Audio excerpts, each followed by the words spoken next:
Hai Tribuners, Delta Gonzales hadir kembali menyapa Anda dalam program Super Score Spesial Piala Dunia 2022 dan kita sudah sampai ke babak 16 besar ini ya. Dan laga yang akan kita ulas sekarang adalah Argentina versus Australia. Kita sudah melihat begitu apa ya? Kayak sedikit jomplang dari kualitas pemain maupun juga dari prestasi-prestasi yang dicapai. Nah, nanti kita akan membahasnya dan mengulasnya bersama Bang Husen Sanusi, wartawan olahraga Tribun Ternate dan juga Bang Dwi Setiawan, wartawan olahraga Tribun Solo. Halo Bang Husen, Bang Dwi. Halo Delta. Kita ketemu lagi di laga Argentina versus Australia. Ke Bang Husen terlebih dahulu ini. Bang Husen, Argentina sempat membuat kejutan. Kejutannya nggak dari Argentinanya karena menang banyak atau menang telak, tapi karena dikalahkan oleh timnas Arab Saudi. Di laga pertama, 1-2, namun juga positifnya setelah itu bisa bangkit kembali di dua laga berikutnya dan membawa Argentina untuk bisa menjadi juara grup C. Nah, seperti apa nih pengamatan dari Bang Husen? Oke, jika membahas Argentina di pertandingan babak penyisihan grup, awalnya banyak yang salah prediksi. Argentina ini datang ke Piala Dunia Qatar 2022 dengan modal yang sangat luar biasa. Mereka tidak terkalahkan di banyak pertandingan, bahkan eh, bahkan itu akan mencapai sebuah rekor di mana mereka menjadi satu-satunya tim yang sangat lama sekali nggak terkalahkan.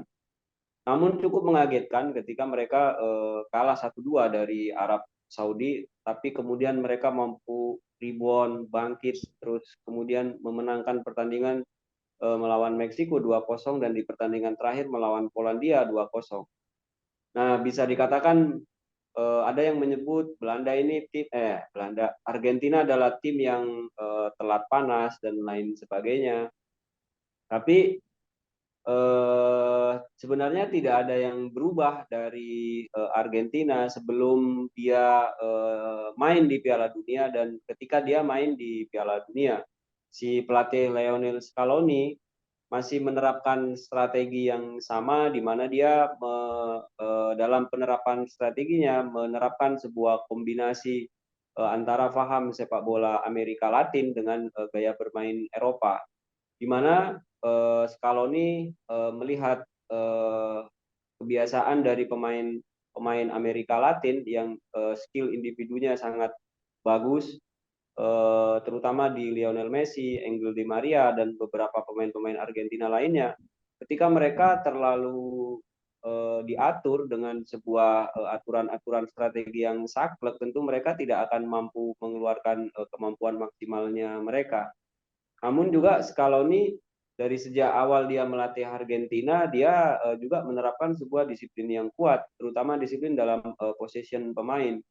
Artinya ada beberapa pemain-pemain selain dari Lionel Messi dan Angel Di Maria yang posisinya itu ditetapkan oleh dia. Ya. Nah, sayangnya pada Piala Dunia Qatar ini ada satu pemain gelandang Argentina yang biasa dia menciptakan kreativitas dan menciptakan menciptakan menerobos atau menciptakan peluang bagi penyerang-penyerang seperti Lionel Messi. Dia tidak ikut di Piala Dunia ini, sehingga itu yang menjadi masalah bagi Argentina ketika mereka kalah di pertandingan yang pertama.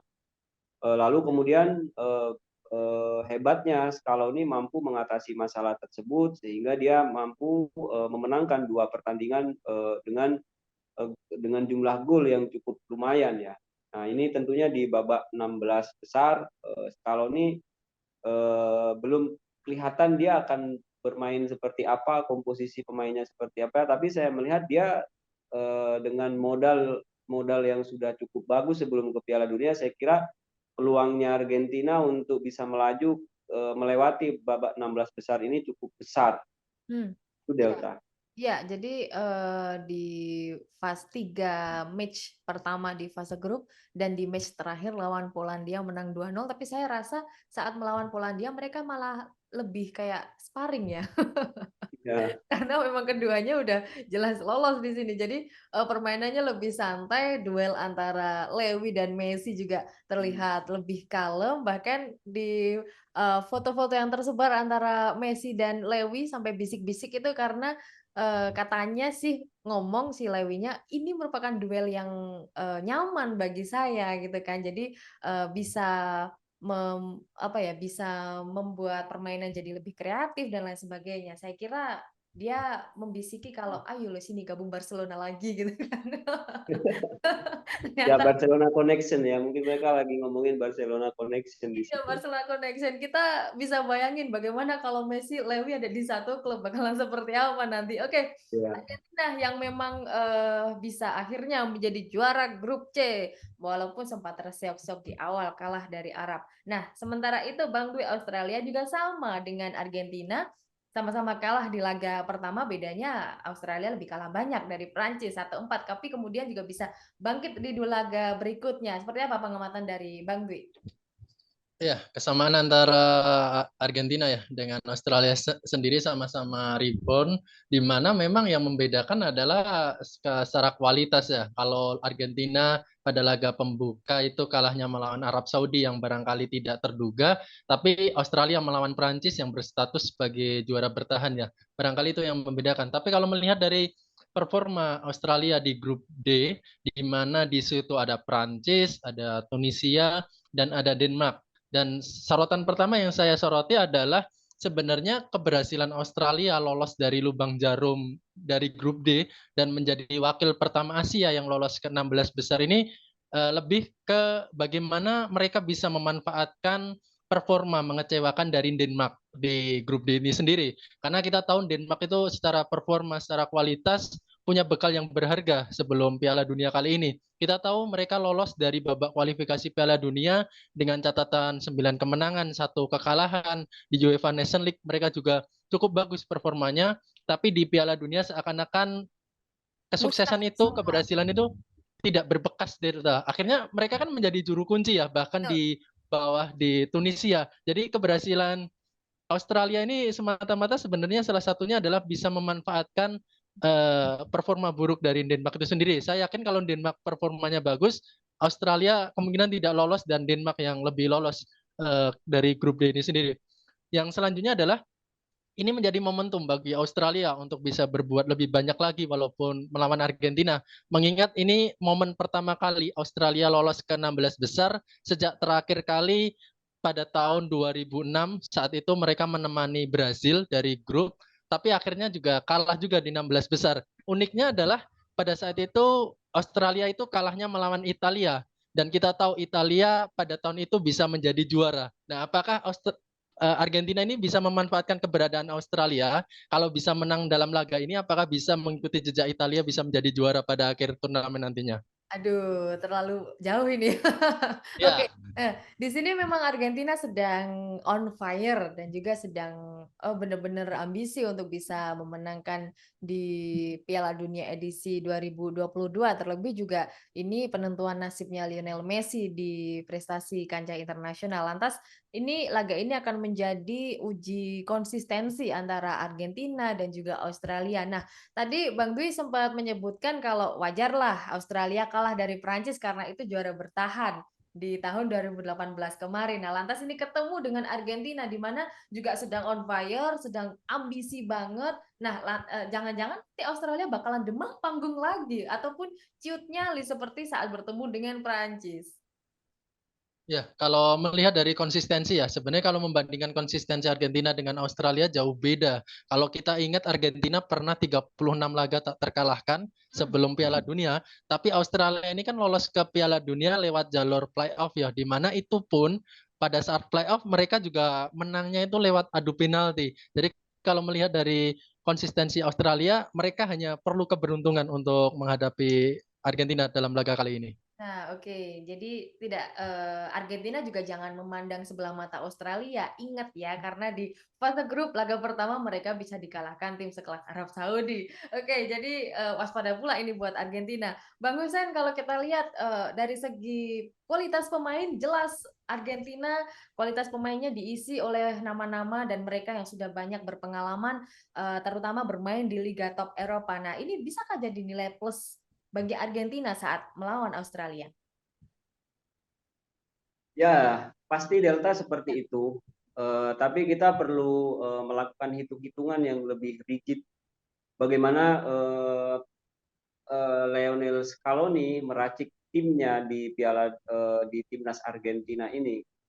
Jika kita melihat apa strateginya yang diterapkan oleh Lionel Scaloni di 3 pertandingan fase grup, pada pertandingan pertama melawan Arab Saudi dia menerapkan formasi 4-4-2, lalu kemudian di pertandingan kedua melawan Meksiko yang menang 2-0 itu dia masih tetap dengan formasi 4-4-2. Lalu kemudian formasi tersebut diubah lagi oleh Scaloni ketika menghadapi Polandia di pertandingan terakhir, dia menerapkan formasi 4-3-3. Nah, ada satu pemain yang awalnya menjadi andalan dari Scaloni, terus kemudian dia tidak dipasang di pertandingan yang terakhir, yaitu Lautaro Martinez, di mana dia menjadi tumpuannya Argentina untuk mencetak gol selain dari Lionel Messi. Nah, ini cukup menarik. Apakah padahal pertandingan melawan Polandia itu kan pertandingan yang cukup penting ya bagi Argentina, tapi dia tidak memasang seorang Lautaro Martinez. Justru dalam formasi 4-3-3, 3 penyerang, Lionel Messi ditemani oleh Alvarez dan Alister.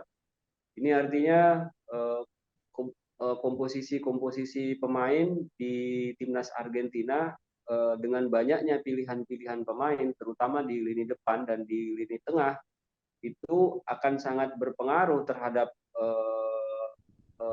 terhadap bagaimana Argentina akan memenangkan pertandingan di fase knockout ini nanti.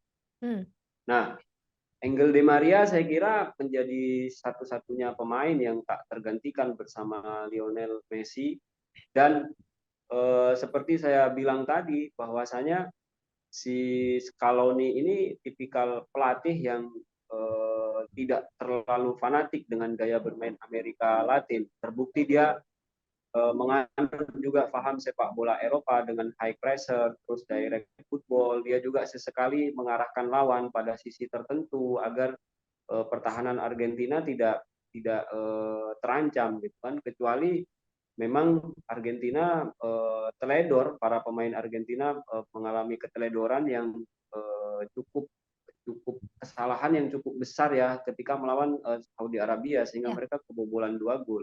Tapi di 2 pertandingan selanjutnya itu nggak terjadi lagi kan, mereka clean sheet. Artinya Scaloni sebenarnya sudah merubah atau sudah membenahi sisi pertahanannya Argentina ketika pemain-pemain seperti Angel Di Maria atau Lionel Messi itu mampu melakukan serangan.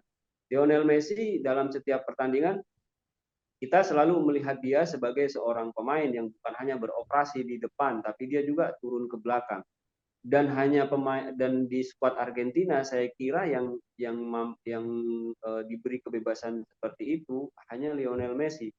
Artinya gelandang seperti Alister tadi, Alvarez, serta Rodriguez, Paredes dan Gomez, itu mereka posisi-posisinya akan lebih didisiplinkan lagi, di mana ketika Argentina menyerang ada beberapa lubang yang memang harus ditutup segera. Dan di pertandingan knockout ini saya kira pemain Argentina tidak bisa lagi bermain tidak disiplin, karena kalau tidak disiplin yang akan terjadi seperti laga melawan Arab Saudi tadi. Ya, oke. Itu Dan Gaza. soal McAllister dan juga Alvarez ini juga patut diperhitungkan karena mereka mencetak gol penentu saat Ya. versus Polandia kemarin ya. Oke, Bang Dwi, tadi memang Argentina sudah disebutkan pemainnya di atas rata-rata dari kualitas pemain Australia. Namun di sini Messi juga sempat mengaku sih kalau laga lawan Australia ini menjadi laga yang berat. Kita tidak tahu itu pernyataan anti sombongnya Messi atau hanya manis di bibirnya Messi saja. Nah, lantas seberapa besar sih peluang Australia untuk bisa mengalahkan Argentina, paling tidak menahan imbang Argentina dengan tidak adanya faktor keberuntungan?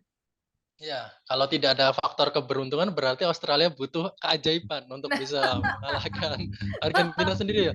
Maksudnya seperti ini, karena kita tahu ya untuk Australia pada periode sekarang itu kan seperti tidak punya seorang tokoh protagonis ataupun tokoh yang paling menonjol gitu di skuadnya, beda dengan zaman-zaman sebelumnya di mana mereka punya satu atau dua sosok di setiap ajang Piala Dunia. Tapi kan di sini tidak ada. Hal itu menjadi sebuah keunggulan ataupun kelemahan tergantung dari tim Australia sendiri bisa memanfaatkannya. Barangkali yang menjadi keunggulan ketika pemain tidak memiliki bintang ya kolektivitas mereka akan diuji. Seberapa besar mereka bisa bersatu untuk mengalahkan tim yang kita tahu sekelas Argentina yang punya sejarah panjang di Piala Dunia. Barangkali yang perlu dilakukan oleh Australia dalam laga kali ini bagaimana bisa ya meminimalisir pergerakan dari Lionel Messi itu sendiri ya. Mengingat dia akan menjadi roh permainan, menjadi ujung permainan dari Argentina sendiri. Ketika pemain Australia ini tidak direpotkan dengan pergerakan Messi dan semakin terbatas dia dalam menyuplai bola ataupun menjemput bola, saya yakin ya setidaknya Australia bisa memberikan perlawanan dalam laga kali ini, Delta. Dan ini kan anomali ya di Piala Dunia kali ini ya. Barangkali sudah banyak tim raksasa yang juga tersingkir. Barangkali di situ menjadi sebuah motivasi bahwa tidak ada hal yang tidak mungkin yang bisa dilakukan Australia melawan Argentina. Ya, langsung sambut saja ke prediksi skornya ini. Kalau memang tidak ada keberuntungan berarti butuh keajaiban untuk Australia. Prediksi skornya Argentina-Australia, Bang Dwi. Ya, karena 2 laga terakhir Australia bisa clean sheet, setidaknya itu bisa menjadi rasa kepercayaan diri bagi Australia bisa menghadapi serangan-serangan dari Lautaro Martinez, Lionel Messi ataupun Julian Alvarez. Ya, kemungkinan Australia kali ini kalah untuk 2-0 dalam laga akhirnya. Berarti tetap mengunggulkan Argentina dan Australia kalah. Seperti itu ya, Bang Dwi ya? Ya. Ya, oke. Bang Hussein, apakah 2-0 di sini memang terlihat lebih raksasa Argentina kemana-mana ya? Seperti apa prediksinya skornya, Bang Hussein? Saya kira Argentina sudah cukup nyaman ya dengan komposisi di 2 pertandingan ini. Saya kira skornya mencetak golnya mereka kayaknya sudah tahu deh bagaimana cara mencetak gol di Piala Dunia 2022 ini. Saya kira skornya 3-1 ya untuk Argentina. Oke, dan uniknya ini di antara Argentina maupun Australia di 2 laga terakhir di fase grup mereka sama-sama clean sheet. Nah, ini siapa nih akan konsisten di pertemuan fase 16 besar ini ya, patut untuk dilihat. Dan terima kasih ya untuk Bang Dwi Setiawan dan juga Bang Hussein Sanusi atas ulasannya. Sampai jumpa di ulasan laga berikutnya. Oke, Tribuners, laga Argentina versus Australia ini akan tayang pada Minggu 4 Desember pukul 2 dini hari waktu Indonesia Barat di Ahmad bin Ali Stadion. Dan jangan lewatkan program Superskor spesial Piala Dunia 2022 yang akan tayang di YouTube Tribunnews dan Facebook Tribunnews. Kami tayang setiap hari selama gelaran Piala Dunia. Saya Delta Gonzalez, pamit undur diri. Sampai jumpa.